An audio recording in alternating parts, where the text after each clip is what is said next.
আমাদের জন্য কিন্তু আমার রান্না শেষ হয়ে গেছে। এই তো মুরগির মাংস রান্না করছি, কক মুরগির মাংস। কালারটা কিন্তু সেই রকম আসছে না। আর এখানে তো সেমাই রান্না করবো, সেমাই যেহেতু আছে তারপরে রান্না করতেছি। আর সেমাইটা একটু বেশি খাওয়া হয়। আর এই তো ডিম ভুনা করছি,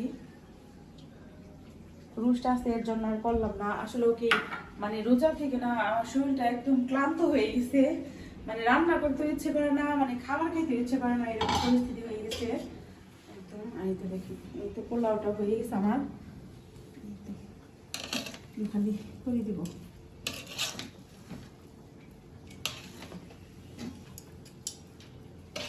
ঝরঝরা হয়েছে।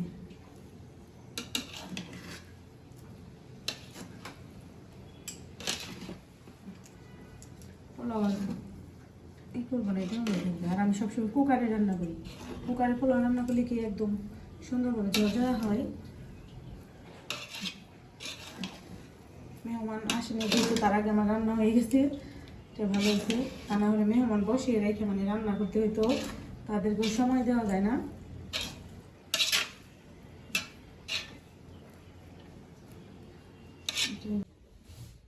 আসসালামু আলাইকুম, সবাই কেমন আছেন? সবাইকে ঈদ মোবারক।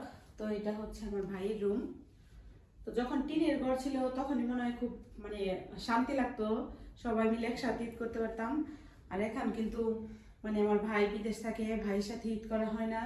তো ছোটবেলার দিনগুলো অনেক মিস করতেছি। যে টিনের ঘর ছিল তখন মানে ছোট ছিলাম, আর এখন দেখেন আমার ভাই বিদেশ যে পরিবারের দায়িত্ব পালন করতেছে, তো নিজেরও বিয়ে হয়ে গেছে। তো মনে হইতেছে আগের মতো শান্তি আর কখনো আর লাগবে না। মানে যতই টাকা হোক, যতই মানে ঘরবাড়ি হোক, আগে যেরকম শান্তিতে ছিলাম, ভাইকে অনেক মিস করতেছি। কারণ ওর সাথে আমার অনেক বছর ধরে ঈদ করা হয় না, ভাইটাকে নিজের চোখে দেখি না। অনেক স্মৃতি আছে আমাদের। যখন আমাদের সালামি দেওয়া হইতো তো তখন কিন্তু মানে 20 টাকা করে দেওয়া হইতো, 30 টাকা এরকম। আমার ভাই কিন্তু মানে ওর সালামির থেকে আমারে দিয়ে দিত, বলতো কি আচ্ছা আমার দরকার নেই, তুই নিয়ে যা। কারণ আমি চকলেট খাইতাম, চিপস মানে 10 টাকা করে যে চিপস আসলো ওগুলো তো 7 টাকা করে আসলো, তো ওগুলা খাইতাম। তো আমার টাকা দিয়ে দিত। আসলে ভাই বোনের ভালোবাসার সাথে কারোর সাথে তুলনা হয় না। ভাই টাকার বাড়িতে বসে দিচ্ছি, অথচ ভাই নাই, ভাইয়ের সাথে ঈদ করতে পারতেছি না। তো সবাই দোয়া করবেন আমার ভাই যেন তাড়াতাড়ি দেশে আসতে পারে, আর আমাদের সাথে যেন ঈদ করতে পারে, কোরবানির জানি করতে পারে। খুবই কষ্ট লাগতেছে। এই রুমে আমার ভাই থাকবে বিয়ে করার পরে। তো এটা দেখেন সুন্দর একটা চাদর, এটা আমি নিজে পছন্দ করে নিয়ে আসছি। তো ভাইয়ের রুমে বিছানো হয়েছে, সব পরি আইছে রে, সব পরি সুন্দর লাগতেছে। তো দোলারে সুন্দর লাগতেছে। তোমার নাম জানি কি? মালিহা না?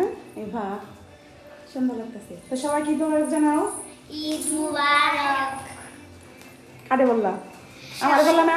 সবাই এবং গাইসদের সুন্দর লাগছে, সুন্দর লাগতেছে। তোলার দাও সুন্দর লাগছে, সবার দেয় সুন্দর লাগছে। তোমাদের দেখে আমার সেই ছোটবেলার কথা মনে পড়ে গেল, সবগুলো সুন্দর লাগতেছে। ঘুরতে যাবে না তোমরা?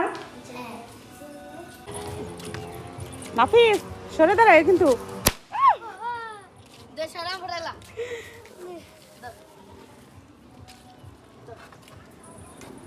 হ্যাঁ শরীরে জানতে লাগে না আবার।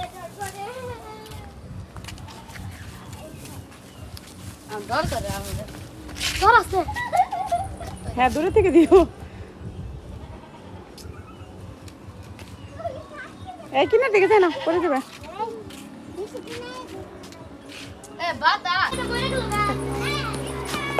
এই চলো হলো আন্না বাবা। তোমার আম্মু হয়েছে, তোমার ভাই আইছে না? কই যাবে? কই যাবে? ও না প্লিজ আসো, আর দিল বাবা আসো। অনেক দিছ বাবা, শরীর এলো না আমার, আসো।